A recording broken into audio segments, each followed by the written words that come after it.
everyone, and welcome to Neurotalk. My name is Emma Clark, and I'm your host, and we are so excited to have you here for our first episode.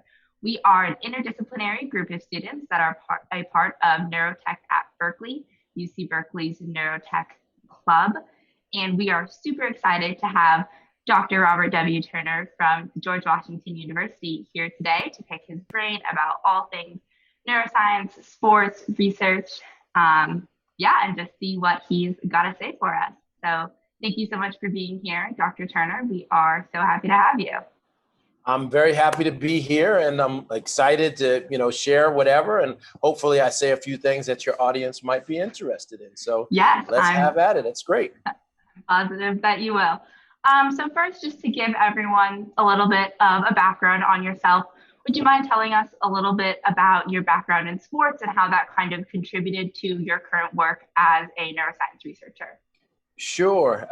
Well, I'm from New Jersey originally, and when I was younger, I played all sports. Unlike maybe some athletes today, it's hard to play multiple sports, but I was very fortunate to run track, play baseball, basketball, and I wound up excelling in football. Got a scholarship to James Madison University in Harrisonburg, Virginia. Played both ways, offense and defense there, and then really kind of was specialized in defense. I got drafted in the old USFL to play defensive back, and I played in that league, and then I played in the Canadian Football League for a while, and then very briefly in the NFL. So I had a 4-year sports career playing professionally football.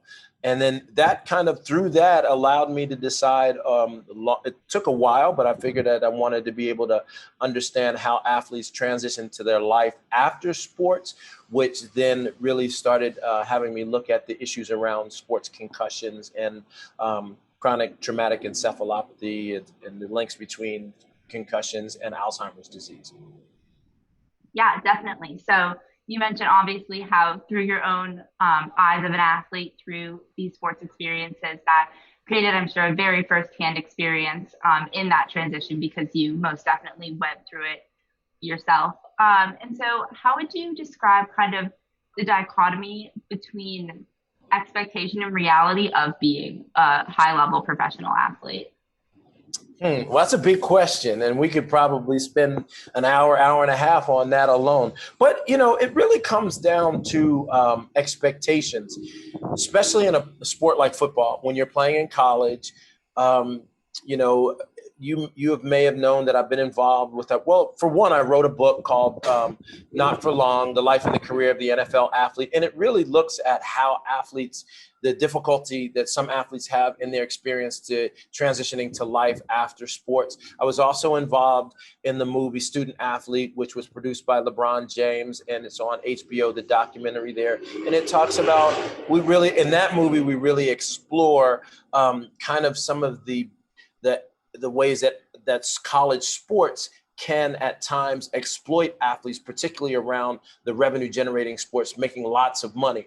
And, sports on the highest level, places like Berkeley even, where it's very easy for an athlete to be notarized, get a lot of notarization, a lot of social status, whether you're playing the Olympic club level sports, which lots of athletes from Berkeley wind up going and playing into the Olympics, or you're playing in, the money sports, basketball and football, and you make your way into the NFL or the NBA. Really, one of the biggest issues is that transition period where, you've been playing this sport from the time you're 8, 9, 10 years old. In some cases, if you're a gymnast, you've been involved with sports since you're 5 years old. And then all of a sudden, one day it's gone. And so it's trying to understand that expectation in your identity when you're being on a high profile team like Cal Berkeley. You're on television all the time. Pac-12, people know you. They know who you are. And you have to learn how to deal with that very thing. But then it becomes really difficult also emotionally and mentally, behaviorally, when you're no longer doing that. So the dichotomy really is about trying to balance having realistic understanding of kind of what your role is, the difference between your identity and your role, what you do and how you enjoy it to who you really are. That becomes very difficult, especially the more success you get and the more that you're in a high profile sport in a high profile place like Berkeley. And then if you're fortunate to move on, what happens when the lights go out one day? Those are some of the real tricky issues that athletes have to deal with. Yeah, most definitely. So you mentioned that kind of intersection of mental, emotional, behavioral, all of these different aspects that come into play during this incredibly difficult and nuanced transition. And a lot of your work is really intersectional between public health, sociology, neuroscience. So how do you see those factors kind of all working together, and how do you fuse that interdisciplinary aspect into some of your current research projects? Right. Well, for me, one of the reasons that I'm so attracted to doing this kind of work is from the translational perspective, where I can take all of these interdisciplinary areas, come together. I can work with, mental health professionals. I can work with public health professionals, epidemiologists, medical doctors, people who we take a holistic approach, kind of understanding, recognizing that it's biological. Some of the issues that we deal with, some of the issues are also social, they're environmental, and they're psychological. And when we're dealing with athletes, as you know, the work that I do really is around cognitive aging, how people are dealing with going through the aging process. Particularly for me is people who are exposed to concussions or what we call repetitive head impacts. How does that affect how you interact with others on a day-to-day basis? How do you construct your identity? But then also when you're injured and you're experiencing trauma in other parts of your life, how does that affect your attitudes, your beliefs, and your behaviors? And then are those behaviors are they protective factors when it comes to mental health issues, or are they risk factors? So that's kind of how I look at all of those. And then ultimately, the reason that I'm so attracted to this type of work is because we're really looking for ways that we can make life better for people. Where do we intervene? At what areas? In which ways do we intervene? Is it a biological intervention? Is it a social intervention? Is it a psychological intervention? Is it a behavioral type of thing? Is something that we have to address with the physical illness or injury that people are working with in order for them to be whole, and really in terms of a cognitive functioning balance, have a good balance in your life. And then when those injuries do take place, what do we need to do to support people who are finding themselves in areas where they're having a difficult time? Yeah, definitely. There's, of course, so many different aspects to that. And like you touched on, a lot of your research really addresses like which is even the best intervention to look at in the first place to start addressing these really massive overarching issues. So from your experience with the variety of studies and projects and papers that you have worked on, what is your hypothesis even so far, if you have an idea of what that may be looking like? Well, we are actually working on a project right now, which you are a part of, where we did some focus group work, and we looked at both, and it's our brain health study, and our control group are men who played Division I non-contact sports, and then we also collected data and focus group data from men who played Division I college football, and then those who went on to play the NFL football. And one of the things that we're starting to really kind of hone in on, where we're developing this survey instrument so we can get more data on this, as you know, we're really looking at the psychosocial aspects, the risk and protective factors when it comes to health behavior. And we've heard from a number of football players this idea about playing injured or playing hurt, right? Whereas especially in the club room with the football players, they've been taught from a very young age that you can play when you're hurt. You just can't play when you're injured. And then so what we're trying to understand is the mentality that they develop around making the difference, or understanding how you're hurt compared to how you're injured. What is their health behavior around that? When do you go seek counseling for that, to talk to, the athletic trainer? Do you talk to your doctor? Do you talk to your spouse or other people about that? And so one of the things that we'd like to really be able to understand from these men as they age, do they think of illness, disease, sickness in the same way that they think about the difference between pain and injury. And if you think that it's something that I can deal with, if I'm not feeling well, but it's not the same as if I were actually injured. It's just a little pain. I've known how to deal with it. Then that, of course, is a risk factor for disease and illness that may, if you don't get it treated early enough, can cause you some real negative, impact in your life and your health wise. But if guys are thinking, hey, listen, after I finish playing, that if something is wrong, I need to go check it out, much like I would be checked out, and I need to be honest with the doctor that this is an illness. This is an injury. This is something that I need to, I have ownership with, I have agency in, and I should go get it checked out early. If we can understand that, what really impacts their decisions, how they speak to their doctor, when they speak to their doctor, how are they seeing their own health in terms of how they're managing it and their health behavior? These are the types of things we're trying to understand.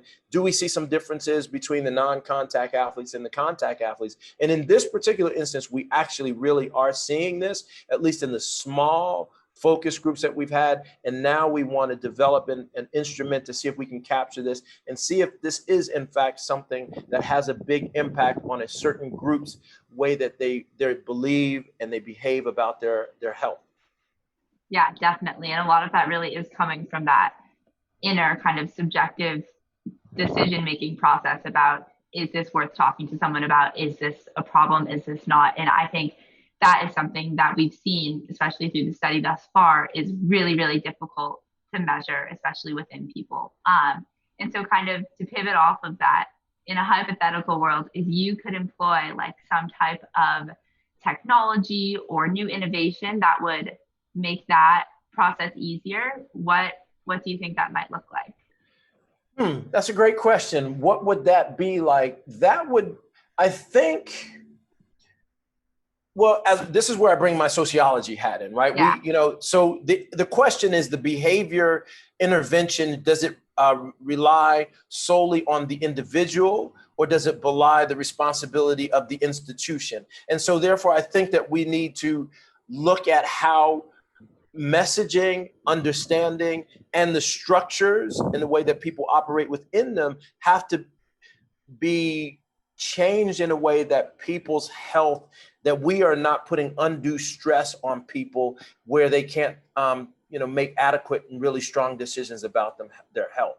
So if I had a magic wand, I'd bring in, the technology would allow me to have the people who are in control of sports be able to listen to the people who are playing the sports, and the people who are playing the sports listen to the people who control the sports, and that both sides are all what we say, all the gatekeepers, all of the stakeholders in there could better understand how to design sports in the game and put measures in place that we make the game safer, and we give people the agency to be able to speak out without fear of losing their scholarship, or without fear of losing their position, or it doesn't put their livelihood at risk. So that way you could get maximum performance, the rules are safe, and then when people are hurt or injured, they know that they can speak on it and get healed and get better, proper treatment without worrying what that might mean to my identity or my ability to participate in this sport.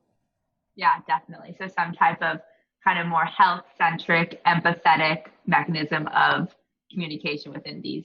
We have to have a holistic approach, instead of just trying to, put a Band-Aid on one part of a system and feel like that will allow us to have healthier bodies. No, I think we really need to understand that, activity and action, people's understanding and even their identity is embedded within a culture or an institution that sets rules, and people are behaving based on how they see themselves within that institution.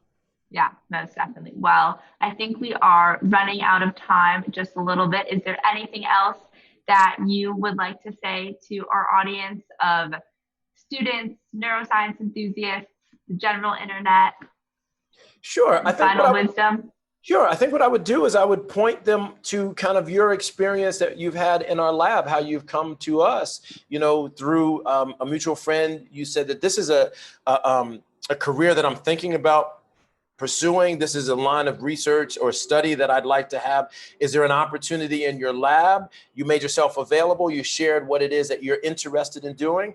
And we said, okay, we have all of these different opportunities. You found a place there, and now you're taking off and you're running with it. And I think that anyone in your position who's looking to want to work in a particular field and you have these opportunities, you got to speak out. You got to create the opportunity, let people know what it is that you're interested in, find out your comfort level, and then it gives you the path to be able to take off and fly with. So that's what I would leave people with, is that you've set a great model, and we're really happy to have you in our lab. And if there's other people who may be interested in this kind of work, we have plenty of opportunities here as well. Yeah, most definitely. Like Dr. Turner said, have had the wonderful opportunity to be a research assistant in his lab for the past almost a year now, which seems crazy.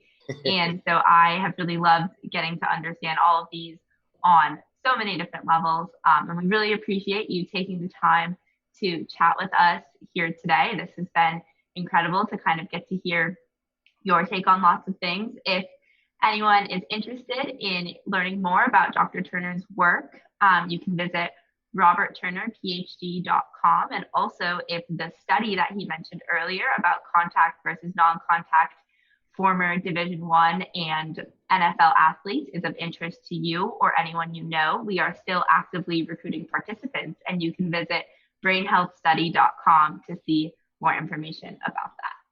So thank you so much for your time, Dr. Turner. Enjoy the rest of your day, and we'll be in touch soon. Absolutely. Thank you very much. And I hope people enjoy listening to the podcast. Thank you. Thank you. Bye-bye.